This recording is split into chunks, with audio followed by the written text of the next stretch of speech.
Nós estamos no livro de Juízes, no estudo deste livro maravilhoso, e nós estamos agora no capítulo de número 2. O capítulo 2 de Juízes começa justamente com a aparição do anjo na cidade de Boquim. Ele foi de Gilgal para Boquim e ali ele faz um apelo ao povo de Deus. Na verdade, esse anjo do Senhor é uma teofania de Deus, e vemos isso pela maneira como ele se expressa nos versos. Quando ele fala, eu vos tirei do Egito e vos trouxe para a terra que prometi a vossos pais com juramento. E ele continua falando a respeito da atitude do povo de Israel com relação a expulsar os inimigos da terra de Israel. Como nós estudamos no capítulo 1 rapidamente, isso não aconteceu completamente. E Deus vai falar que esses inimigos que sobraram, eles vão permanecer como espinhos e abrolhos dentro do povo de Israel. Eles vão ser um teste de fidelidade para a nação. Na verdade, é o juízo de Deus com relação ao seu povo infiel, que ele não teve a fé suficiente para acreditar que esse Deus que tinha introduzido eles na terra lhes daria vitória com relação aos seus inimigos. E nós depois vemos a morte de Josué, a partir do verso 6, e de essa primeira geração que entrou na terra. Sabemos que Josué e Caleb foram aqueles que sobreviveram dentro das tribos de Israel, além de todos aqueles que eram menores de 18 anos, lá no período de Números, capítulo 13 e 14. Todos eles entraram, todos eles foram fiéis ao Senhor e faleceram. Uma segunda geração também manteve essa fidelidade, mas a Bíblia vai mostrar uma terceira geração que não conheceu o Senhor. É bem interessante a maneira como o texto vai mostrar, porque ele vai dizer a partir do verso 11 que os israelitas fizeram o que era mal aos olhos do Senhor e cultuaram os Baalins. Abandonaram o Senhor, Deus de seus pais, que os havia tirado da terra do Egito, seguiram os deuses dos povos ao redor e os adoraram. Assim provocaram a ira do Senhor. E a Bíblia vai mostrar a ira de Deus com relação a essa infidelidade do povo. O texto de Juízes poderia, se ficasse até aqui, ele daria um panorama sem esperança para qualquer um de nós, principalmente no momento em que nós pecamos e nos afastamos. Mas antes de continuar o capítulo 2, nós temos que entender que Deus é um Deus zeloso da sua lei e Ele é um Deus que zela pelo cumprimento da sua aliança. Na aliança de Deus com Israel, Deus tinha falado para eles que eles deveriam guardar a lei do Senhor e permanecerem fiéis, e aí o Senhor lhes daria vitória sobre todos os seus inimigos. A infidelidade do povo de Israel antes da adoração aos outros deuses teve muito a ver com incredulidade, porque eles não acreditaram o que Deus poderia fazer para conquistar a terra. Eles creram quando Deus os introduziu na terra, mas não tiveram a fé suficiente para crer que Deus poderia lhes dar vitória completa e total sobre seus inimigos. E agora nós vemos que essa incredulidade a respeito daquilo que Deus pode fazer, que na verdade é desacreditar na palavra do Senhor, e que seria de qualquer maneira uma consequência das palavras de Satanás a Eva em Gênesis capítulo 3, que também foi contestar justamente as palavras do Senhor, traz como consequência que, uma vez que se despreza a palavra do Senhor, uma vez que não se crê naquilo que Deus estabeleceu como parte da sua aliança, os seres humanos então vão tras outros deuses, vão adorar outros deuses. Por quê? Porque Deus acaba sendo insuficiente para a vida. Já não há uma suficiência na adoração, não há uma suficiência na devoção, e o homem então começa a procurar, a cultuar outros deuses. O resultado, Deus se afasta do povo de Israel, e o povo de Israel começa a sofrer as consequências de se afastarem do Deus da aliança. Nós vemos então, e o capítulo 2 vai falar muito bem sobre isso, e nesse aspecto a Bíblia é bem honesta, no sentido de que o texto bíblico fala que quando o povo de Israel se afastou do Senhor, Deus os entregou nas mãos dos seus inimigos.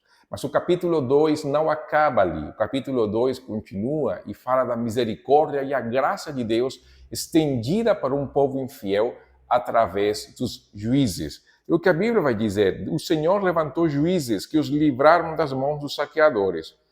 E também vai falar o verso 17, que eles mesmo assim não deram ouvidos aos juízes, mas sempre ia falar, a partir do verso 18. Quando o Senhor levantava um juiz, ficava ao lado dele e livrava os israelitas das mãos dos seus inimigos durante toda a vida daquele juiz. O Senhor tinha compaixão deles em razão do seu gemido por causa dos que os oprimiam e afligiam. Mas, verso 19, depois da morte do juiz, voltavam atrás e se tornavam piores do que seus pais, seguindo outros deuses, cultuando-os e adorando-os. Não abandonavam suas práticas nem sua obstinação. E assim, quando nós vemos a sentença final do Senhor, por quê? Que Deus vai dizer que nunca jamais expulsará aquelas nações dentro da nação de Israel. E Deus fez isso por causa da nação de Israel, para usar as nações pagãs como um teste de fidelidade da nação de Israel.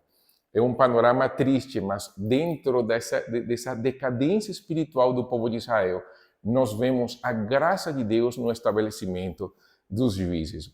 O que nos leva a pensar justamente, por um lado, a impossibilidade de cumprir a lei.